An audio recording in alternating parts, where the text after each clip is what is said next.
Welcome back, angels, to the Feminine Files. I'm your host, Anais. Here on the Feminine Files, we speak about relationships, feminine energy, spirituality, and so much more. Today, we have a special guest, Stephanie Saunders Suskind. Stephanie is a wife, angel investor. She's been featured in Forbes' Top 10 Influencers, podcast host of Cult of. Stephanie is passionate about supporting women in business and mental health, awareness, and so much more. Thank you for having me. I'm so excited to talk with you. Me too. When I first found your page, I was like, I need to have her on. She is such a beautiful example. So tell us about yourself. How did you get started? So I think it's really important to talk about how I got started in my career because I was so defined by that.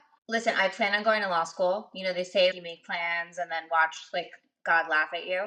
So I plan on going to law school. I took the LSAT and then I got offered a job while I was interning at a law firm. And I took the job. I decided to like put my dream on hold and I never looked back. And I think it was a great learning experience because what I experienced in that 10 years then thereafter really shaped who I am. Mm. I love that. That's so interesting too, because I think we always have a plan, but then life kind of turns things around for us.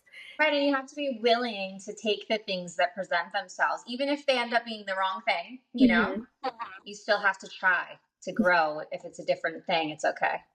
And what were some challenges that you faced when you were in corporate? Like, what was your role when you were doing corporate? You know, I think that my role was always evolving because I was climbing the ladder and I was grateful for the opportunity to climb that ladder. But I think aside from that, being a woman in corporate at a really young age, the biggest challenge that I had was the lack of female mentorship. I think it was really hard to find females that I could trust. And it was such a male dominated industry. And I think what I really learned the most from that, aside from the fact that you're really not safe as a woman when you're young like that in a male dominated industry, is you have to trust your gut. There's never going to be anyone who's looking out for you.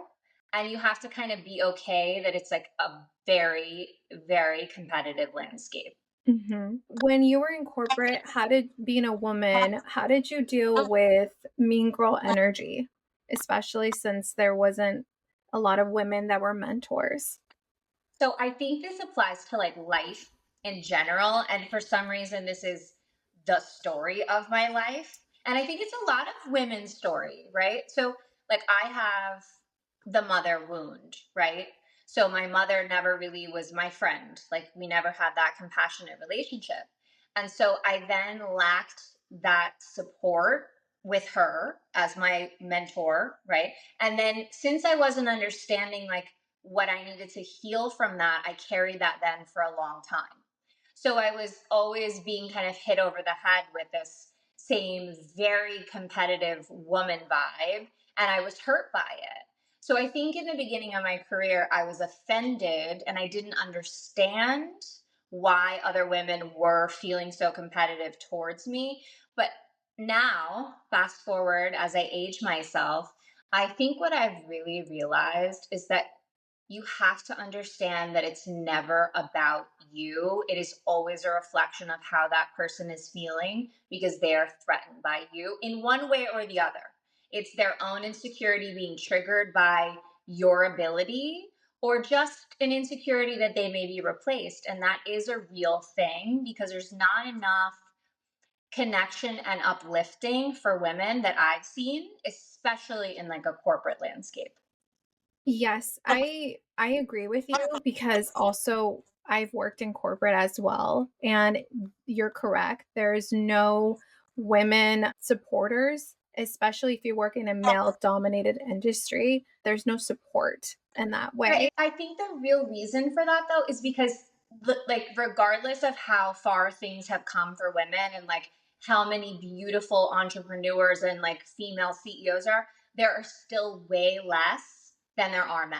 So it's Hmm. still this competitive dynamic where women are working extra, extra hard to prove their value. And so if another woman comes on the scene, especially if she's a young chicken, like that is automatic, like danger zone for a woman in her career, and it shouldn't be. And it's really a shame. But look, I think the landscape is changing in terms of careers. So maybe we're gonna evolve out of that. Yeah, I hope so as well because I have seen there's more support now than there were before. Like there's women now like and I've seen in companies they'll have like women's empowerment or women or how to build up whatever position you want to do. So it is really nice to see, but I still feel like what you said, I feel like there's still that energy when women come into the industry because it is mostly male dominated. Well, and I also think that, if I'm looking back now, I wish I just had someone that was online even that was like, "Hey honey, if you're traveling for work and you're having to go to functions late at night, like here are the 5 things you need to know not to do so that you don't ever get yourself into a dangerous position." Or Mm. right, like I think there's so many women who are trying to empower other women, and those things do exist now. You just have to find them. I'm shocked to hear that exists inside of corporate, and that makes me so happy. I would love to hear from someone who's actually been through that. Yeah. That help. And then you also said when a woman is young and she enters the industry, it's very easy for someone in, like a male or any or like someone higher up to take advantage of you or kind of mold you in what they want. And it's something that we don't talk about enough. And I feel like it's something we should speak about because I Absolutely. think so many women have experienced this. However, a lot don't want to speak on it. When I first started in corporate, I had a boss that made me feel extremely uncomfortable. But then, like you said, there's nothing that you can't go anywhere for help. No, there's no help, but I think it's really you knowing where the boundaries lie. And when you're really young, it's hard to know. And if you don't have other women that are guiding you, it's even harder to know. Mhm. So it's definitely a tough place. But I think we're becoming more consciously aware of things and what's right and wrong. And maybe we've taken that to like another extreme. But I think there's more consequences for male bosses now if they do things that are out of line. Like, look, I had this job back in 2010. Like, no, it was just, chaos. Yeah. So maybe And it's changed. yes, absolutely. I think it has changed and hopefully it keeps changing for the better.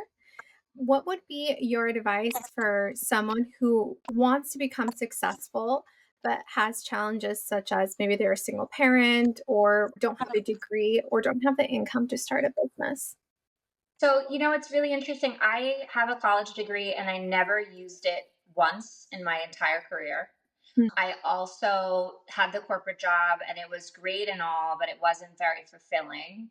And I think that I am so in this place right now where I'm learning more and more about it. And I'm watching, all these people who have figured out how to have careers online. Because I think what's really cool about the future is that you don't actually need, and even right now, not just the future, what you don't actually need so much money to invest in creating a business. Like everyone has an innate skill that they're good at or that they can develop and offer to someone else. And I really believe in that. I really believe in that. And I think that if you're in a position where things are difficult, you have to figure out how to carve out time so you can develop something that is like a skill you can provide on the internet. I really believe that. Yeah, I don't think it's cool. that's so true because we do live in a time, like you said, where we don't need a degree or that you really are able to make money at any age. And with the internet now, you really can make anything possible. And it's amazing. Like I wish that I was, 18 years old when things were the way they are now, because everyone really is given this like opportunity now to create their entrepreneurship journey based on their own like life struggles essentially, or like the things that they've learned throughout life. So I was listening to someone the other day and he was talking about essentially realizing how when you solve the problem for yourself in your life, you have to figure that there are probably a bunch of other people who don't know how to solve that yet. And that's a business, even if it's not your forever business. And I think I am also very like, I put myself into boxes, and I'm afraid to walk down the path of like offering a service when it's not my end all be all. But I think that's the thing. It's like, we're given this opportunity with social media right now to create things that are creative, and they can be temporary. As long as you really feel like it's a value, then try it. Why not?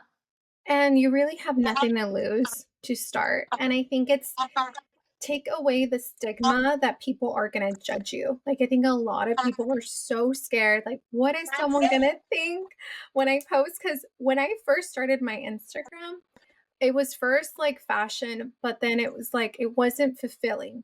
Like I wanted more of like a voice. I needed more of a space to speak about. And then once I switched my content, I was nervous to start it, but people are always going to say something. People always are going to judge you. Why not do what you love?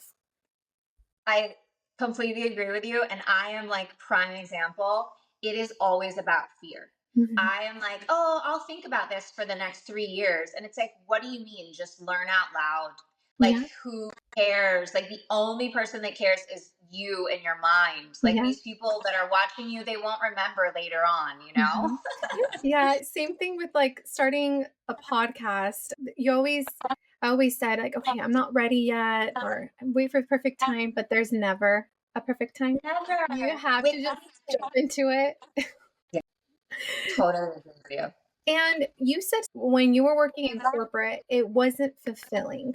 Can you explain a little bit how it wasn't fulfilling? You were working this job that you think will make you happy, stable job. Like, Yeah, I think that it's the same, story that we keep hearing where like society has us in this little bubble where you go to school, you get the job, you work the job, you climb the ladder, you make the money, you retire, and then you die, right? It's yeah. like, it's sort of that. So, like, I thought when I took the job, it would be a great stepping stone for me, and it was. And I will not say that what I learned in that time period wasn't valuable to me, but it's also like what I learned wasn't really applicable to my life. Like, it was more just like how to navigate an environment of professionals who were stuck in one way. So, look, once I reached a certain point, I knew that I wouldn't really make much more money, and I also knew that I didn't care about my job at all. Like, it wasn't like I was fulfilled by, doing transactions of trades between hedge funds and banks. Like, yeah, it was really cool and all. And I learned a lot of high value skills if I decided to open up a hedge fund.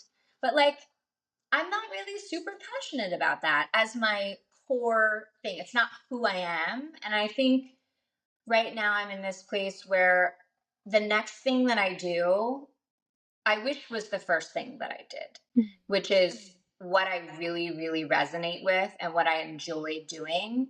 Because you can't continue doing something if you don't enjoy it. It's like you don't want to work with the clients you have, then you're doing the wrong thing, you know? Yeah, So, that's very true.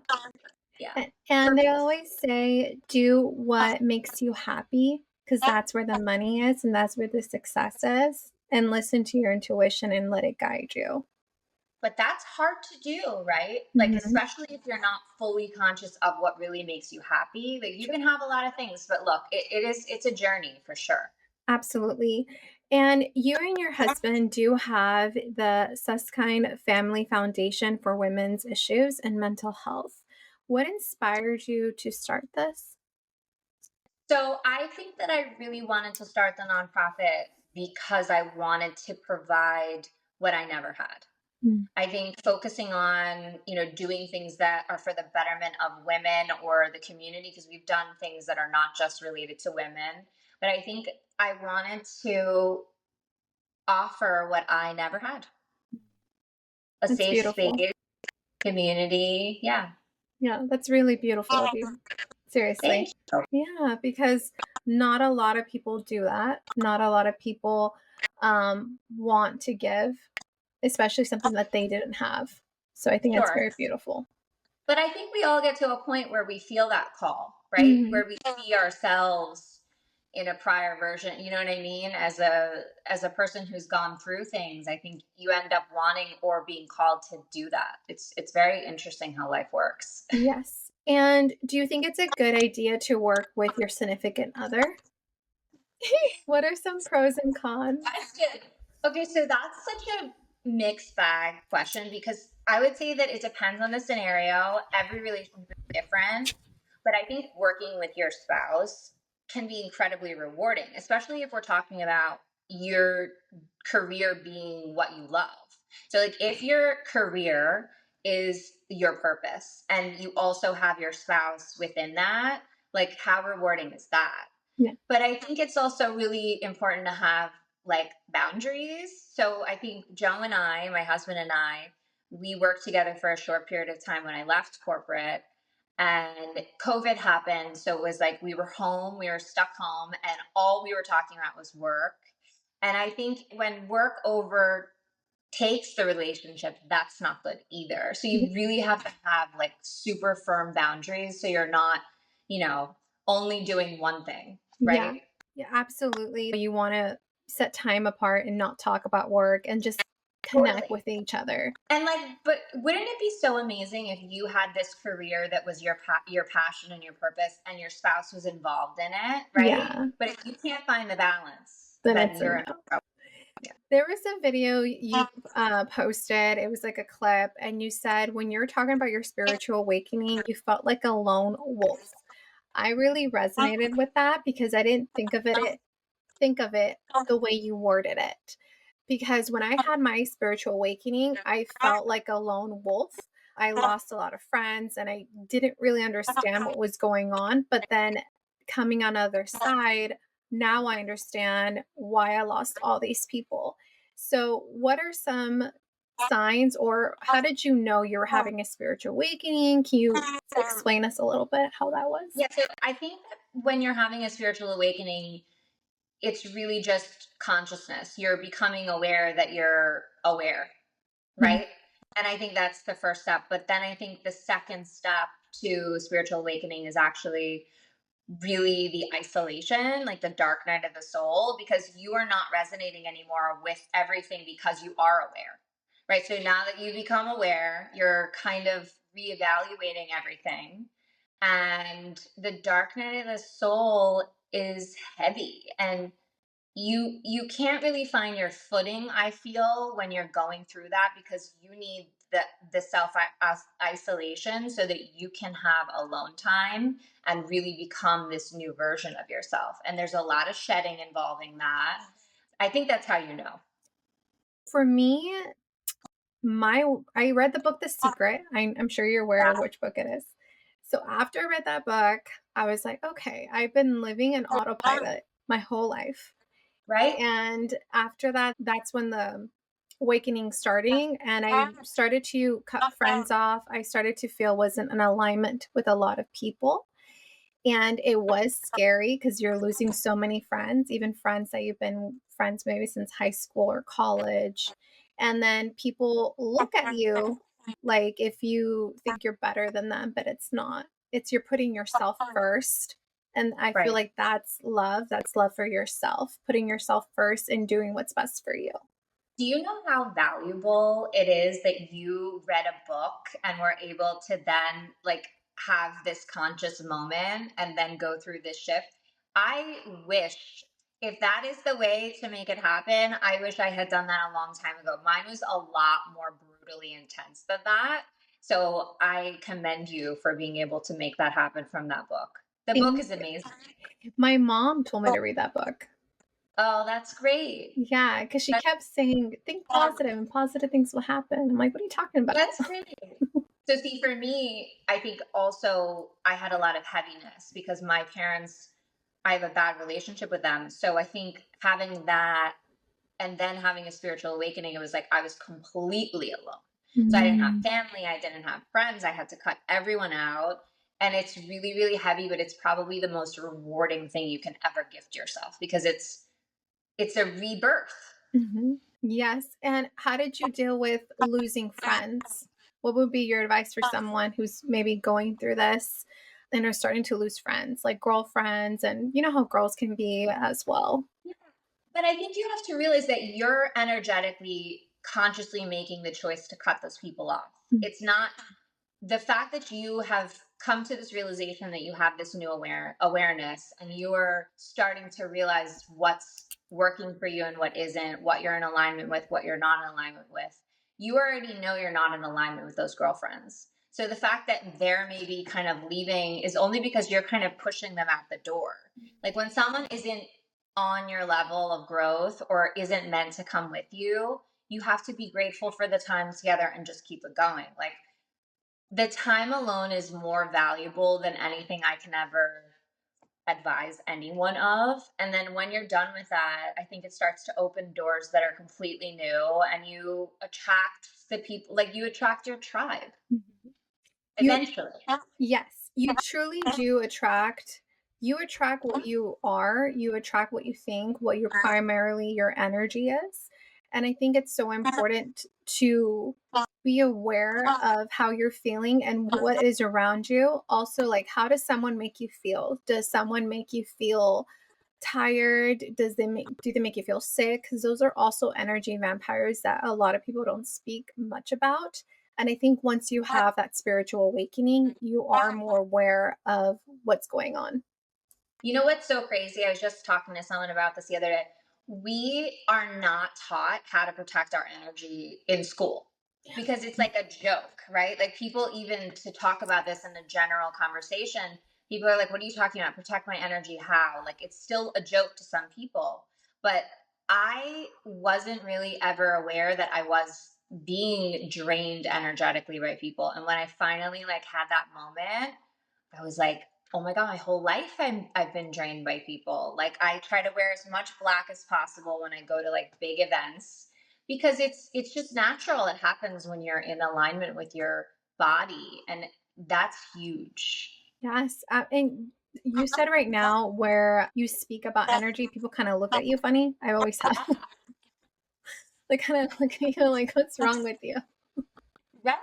You weirdo, you're such a hippie. Like, what are you talking about? But Hmm. it's so real. It's ridiculous. Also, you can tell who is awakened and who isn't awakened. That's another But one as well. I think that it's really interesting that I feel somehow most of my life I have been surrounded by people who are on autopilot. And again, I was also on autopilot, and I feel like I'm a Scorpio. Like I'm intuitive. I've always been. But you put on the blinders because you're in survival mode for like a majority of your life. Depending on your circumstances, it's more severe than others. But I think that everyone wants to wake up. They just aren't seeing it. And I'd like to somehow create something that's valuable for the people that are on autopilot and don't even know. So I actually just created this free download. It's a 7-day journaling thing, a journaling process where it helps you wake up from autopilot. I love And it's that. for all of the people who are unconscious. And it's like I tell my story about how I was unconscious. And I'm like, here you go. Here's the gift of the new life. I absolutely love that. That's beautiful because so many people are not awakened. And so many people, when you speak about like dreams, right? Or you speak about money or like abundance, they look at it such like a limited belief. And I think once you're awakened, anything is possible. Totally. Or they're stuck in this status place where the only thing that matters is materialism. Mhm. And I feel like that's where I was stuck. It was the shopping addiction, the living for the next outfit. Like, this is the societal thing that we've created. And I don't hate on social media for making that even more amplified because I think it already underlyingly existed. But I think that people are trapped there and they're not fulfilled by any of it, and that's what everyone is missing.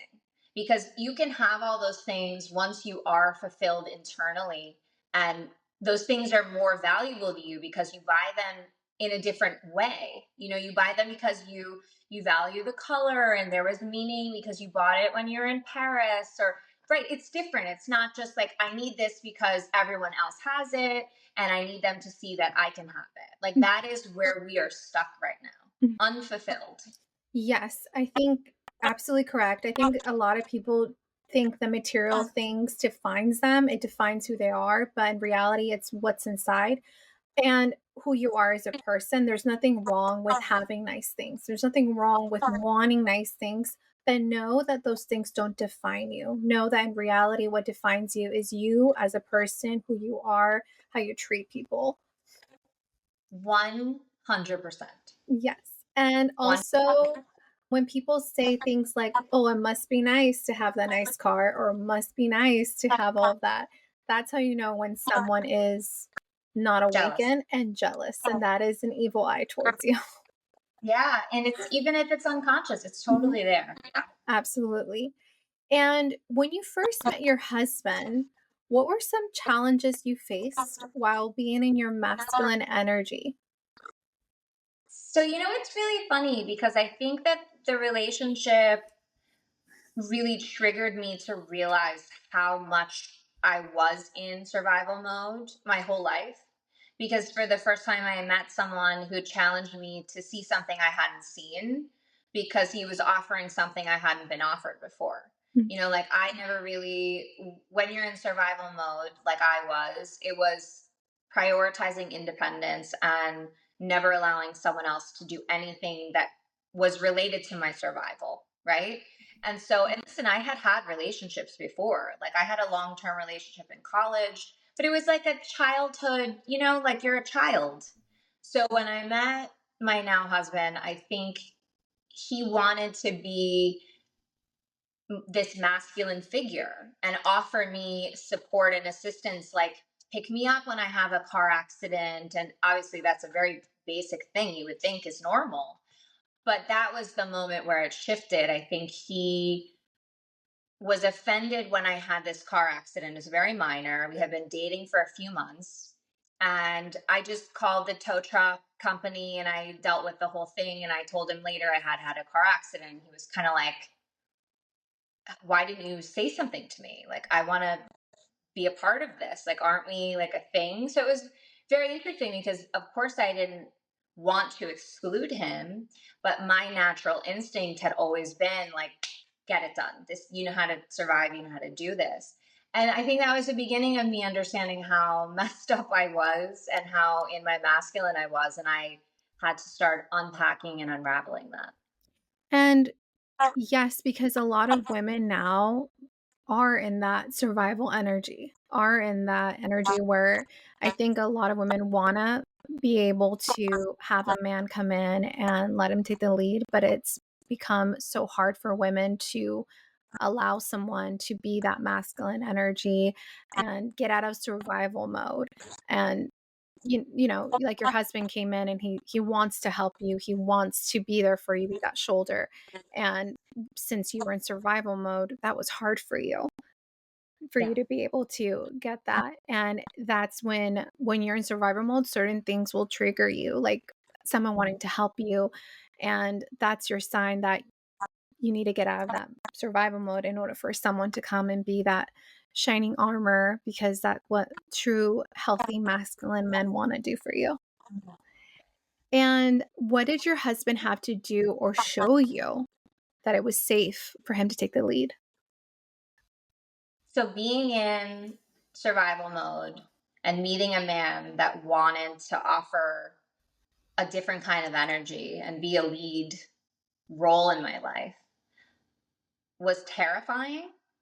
But also, I think there was nothing that he needed to or could have done to show me that it was time for me to change. It was a choice. Just like being happy is a choice. Every day you make that choice. You let the negative thoughts take over, or you have a good day. I realized from his presence in my life that I needed to adjust myself. Even if he ended up being unsafe, Mm. it was still something I was aware of now, and I knew I needed to take the chance to at least put my walls down, especially knowing like the relationship was advancing, right? We're moving in together, it's more serious. Like there are key signs when you know that you need to try even if it fails. Mhm. Yes, and it is scary. It can be very scary to let someone in. But that is the risk you take. That is the risk. And because you don't know what the outcome is going to be. And for you, it was a beautiful outcome. And let's say you Absolutely. didn't do it, you wouldn't be sitting where you Right. are. Yeah. Right. And what were some steps you took in order for you to get out of that survival energy? So I think it was really figuring out a way to like be a homemaker. And when I say homemaker, it's so funny because that's such a triggering word. I don't mean that I became Betty Crocker. I think what I'm really saying is that I needed to understand, and I'm still learning this. I'm not saying I mastered this, but I started to understand that your home is your foundation, and the partner that you're with is the foundation that you're trying to create stability with. And so there are things that you need to do as a woman that a man isn't going to do. So I feel like creating that like home environment was a whole new world for me. But listen, I went a little overboard and bought a lot of sheets and a lot of, cookware and whatever, and I learned how to do all kinds of things I never did before. But again, it's balance, right? Because you don't want to be all of that and no masculine. You Mhm. need to like have a good blend of the energy. But yeah, it was a fun time of mastery, I feel. And how do you manage both of your energies, your masculine and your feminine energy? Because we need both in order to be the So divine totally. woman. Right. So I just said like I really feel like mastery, right? Because Mhm. definitely do not only want to be a submissive feminine. Like Mhm. that's not the goal. And I'm Mhm. not saying that being feminine is only about submission. I'm saying that when you are in your masculine energy and your like boss babe energy, you are not backing down to anything. You are the leader in your life, right? And then when you tap into femininity, especially in a relationship, you tend to be more on the submissive side. Like you're willing to allow someone else to take the lead. Mhm. So I think the extremes on both ends are not good or healthy. But I think if you figure out how to balance both, you need good outlets, you need your own projects. And I think you need mutual respect because your partner has to know that you're like working on balancing those things because it's the reality, right? Mhm. And if they're not aware of that, then they might not be the person for you. Mhm. I love the examples you gave because we need both energies. The divine woman is connected to her masculine energy and her feminine energy. She understands how to switch on and off. And it's what's needed in a healthy relationship. And men and women are not the same, they're different roles. But when they come together and if each person knows what their role is, the relationship is so beautiful. And that is what makes a successful long-term relationship. And just like a man buys you a house, the woman makes it a home, she makes it homey, she makes it comforting. And I think that's one of our superpowers as women is our nurturing, beautiful side that we have. Totally agree. 100%. And for like a woman who is in a highly competitive environment and a man, a healthy masculine man comes in her life and she probably is like freaking out, doesn't know what to do. Would you say just for her to just take the risk and just let him lead and just jump for it because you really are never fully ready? Well, I think that women have a really hard time getting out of their boss girl energy. They are ball busters innately when they're living in that space for too long. Mhm. And no man wants to be with a woman who's like that because it's emasculating, right? So I think that women need to understand the effects that they have on men when they behave that way. Same as men need to understand the effects they have on women when they talk to them poorly and they talk down to them and say that they don't provide anything. Like those are two terrible behaviors and they're both degrading. Mhm. But women definitely need to be able to see themselves in the place they're in and the effect that they have on a man for sure. And once you started to step in your feminine, did you feel like more relaxed than before? I think in the beginning it was really hard for me to tap into my feminine. Like, when Joe and when my husband and I got serious, he started he's a gifter. That's his love language. And he would give me a gift. And I was like, I don't want to accept this. It was like almost too much. Like I didn't know how to. Mm. And so, although I was trying, I think I had a hard time. And I think when you do anything that's unfamiliar, it's a challenge, And it took me a long time because I also felt like I felt this need to be on the same level as my entrepreneur husband, Mm. energy wise, Mhm. where he was, go, go, go all day. And I was like, oh, well, I have some time right now, so I should go to the pool. And I wouldn't go in the beginning few years, even because Mhm. I felt like that's wrong of me. He's out there working so hard, and I know that feeling, and I know what that means.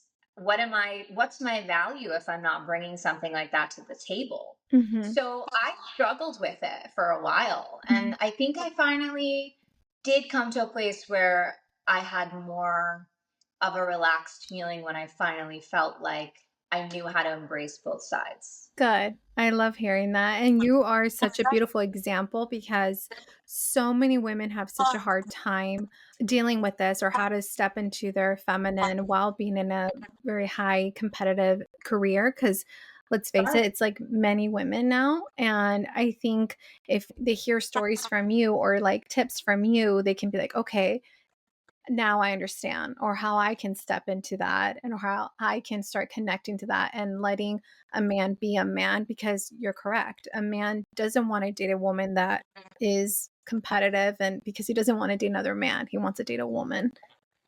Yeah. And how can our angels reach you to find you So on Instagram? Instagram is definitely where I am right now. And I would like to be other places, but Instagram is my favorite place. And it's just Stephanie Suskind. Okay. And you mentioned that you do have that 7-day awakening. I Yes. will have that linked on the show notes, and I will have Stephanie's, all her information in her Instagram. So you angels can go ahead and find her and watch your beautiful content. It's very Thank you. fun. And I'm launching that 7-day journaling process to awaken um, on my birthday, oh, which is on Saturday. I love And I this. thought that it was like I'm gonna give back in a way on my birthday, like the thing that has been my biggest blessing in this past few years. So yeah, I'm excited for that. And if That it works for anyone, or I want to hear like if it actually triggered anything for someone. Yes, absolutely. And again, angels, this will all be on the show notes. Thank you so much, Stephanie, for being here. It was a pleasure speaking with you and connecting with you. Thank you so much for having me. You're very welcome. Have a beautiful day, angels. Sending you all love and light.